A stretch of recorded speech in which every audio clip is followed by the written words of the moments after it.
శుభమస్తు. శ్రీరామ జయం. ఆధ్యాత్మిక జ్ఞానం కలవారికి ప్రతిరోజు ఒక పండగ. ఒకే సూర్యుడు, ఒకే దైవం, కానీ ఒక్కొక్క రోజున ఆ సూర్యుడు ఒక్కొక్క విధంగా ఉదయించే సమయంలో మనకు కనిపించినట్లుగా ఒక్కటే అయిన ఆ దైవం ఒక్కొక్క రోజు ఒక్కొక్క విధంగా మనలను అనుగ్రహిస్తూ ఉంటుంది. ఈరోజు అనుగ్రహించే ఆ దైవం పేరు కంచి కామాక్షి అమ్మవారు. కంచి క్షేత్రంలో కామాక్షి అమ్మవారి ఆలయంలో అఖండ వైభవంతో బ్రహ్మోత్సవాలు ప్రారంభం అవుతున్నాయి. సనాతన ధర్మంలో అక్షిత్రయం అన్న పేరిట అమ్మవార్లను 3 రూపాలలో మనం స్తోత్రం చేస్తూ ఉంటాం. కంచి కామాక్షి, మధుర మీనాక్షి, కాశీ విశాలాక్షి. ఈ అక్షిత్రయంలో కంచి కామాక్షికి ఉండే ప్రత్యేకత మాటలలో చెప్పరానటువంటిది.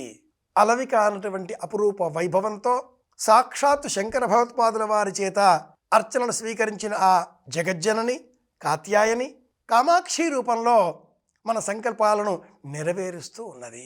ఆ క్షేత్రంలోనే పీఠాధిపతులు వేంచేపు చేసి ఉన్న ఆ పరదేవతను అర్చన చేస్తూ అక్కడే కాలం గడుపుతూ ఉంటారు. ఆలయం వెనక ఉన్న సరస్సు ఆలయం వైభవాన్ని మనకు తెలియజేస్తుంది.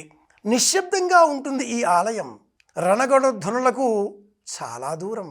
ఆలయంలో అమ్మవారిని సూర్యోదయం సమయంలో మొదటి అర్చన నిర్వహించే కాలంలో దర్శనం చేసుకోగలిగితే అవ్యక్తమైన అనుభూతిని మనం పొందగలుగుతాం.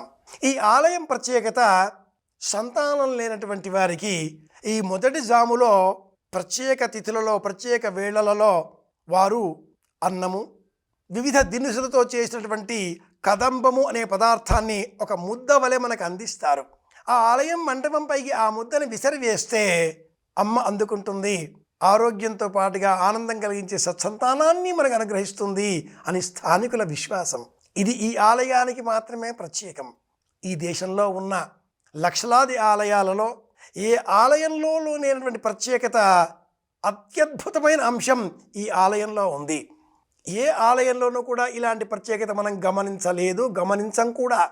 ఈ ఒక్క ఆలయానికే ప్రత్యేకం. ఏమిటి ఆ అంశం అంటే అమ్మవారు మూలాధార పీఠం పైన అర్చామూర్తి తాకి ఉండరు, గాల్లో ఉంటారు.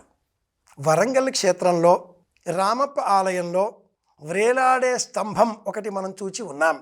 నేలపైన ఆ స్తంభం ఉండదు. దిగువన ఇలా ఒక వస్త్రం పరచి ఈ వైపు నుంచి ఆ వైపుకి తీసుకువెళ్ళి ఈ స్తంభం భూమికి తాకి లేదు అంటూ అక్కడ ఉన్నటువంటి స్థానికులు మనకు చూపిస్తూ ఉంటారు కూడా. అలాంటి స్వరూపమే అమ్మవారికి కూడా ఉంది. అమ్మవారు అలా విహంగ రూపంలో హంస వలె తేలిపోతూ ఆకాశ మార్గాన్ని అనుసరించే పరదేవతా స్వరూపం. మనం నేలని అంటిపెట్టుకుని ఉన్న జీవలక్షణం కలవారం. మనం జీవలక్షణం కలవారం కాబట్టే భూమికి అంటిపెట్టుకొని ఉన్నాం. మానవాతీతమైన స్వరూపం, దైవ స్వరూపం కనుక అమ్మవారు అలా గాలిలో. ఆలయ నిర్మాణం తెలిసిన వారు, శిల్ప మర్మశాస్త్రాలు తెలిసిన వారు ఈ అర్చామూర్తి అయిన ఆ రూపంలో ఏదో ఒక దివ్య అయస్కాంత శక్తి ఉన్నది. గోపురంలో ఉండే అయస్కాంత కారణంగా ఈ విగ్రహం ఇలా గాలిలో కాస్త ఇలా ఏవో నిర్ణయాలు చేసి ఆలోచనలు చేసే ప్రయత్నాలు చేస్తున్నారు. కానీ ఎక్కడ మహత్తు ఉంటుందో ఆ మహత్తును సనాతన సంప్రదాయం దైవం అంటూ కీర్తించాలి, పూజించాలి, స్తోత్రం చేయాలి, స్మరించాలి. ఏకాగ్రతతో లక్ష్యంతో స్తోత్రం చేస్తే, స్మరిస్తే, పూజిస్తే మన సంకల్పాలు నెరవేర్చే శక్తి ఆ ప్రత్యేకతకు ఉంది అంటూ నిరూపించిన కారణంతో కంచి కామాక్షి అమ్మవారి ఉత్సవాలను ప్రారంభం అవుతున్న నేపథ్యంలో ఈ క్షేత్రం గురించి అనేక విషయాలు తెలుసుకునే ప్రయత్నం చేద్దాం. ఆలయ దర్శనం చేసే సమయంలో పాటించే అంశాలు కొన్ని ఉంటాయి. దారంతో కుట్టిన ఉడుపులు, చొక్కా వేసుకొనకూడదు. సంప్రదాయ దుస్తులు ధరించాలి. ఆలయంలో మౌన వ్రతం తప్పనిసరి. అసలు జనాలు చాలా తక్కువ. ఎక్కడ నిశ్శబ్దం ఉంటుందో అక్కడ దైవశక్తి కేంద్రీకృతమై ఉంటుంది.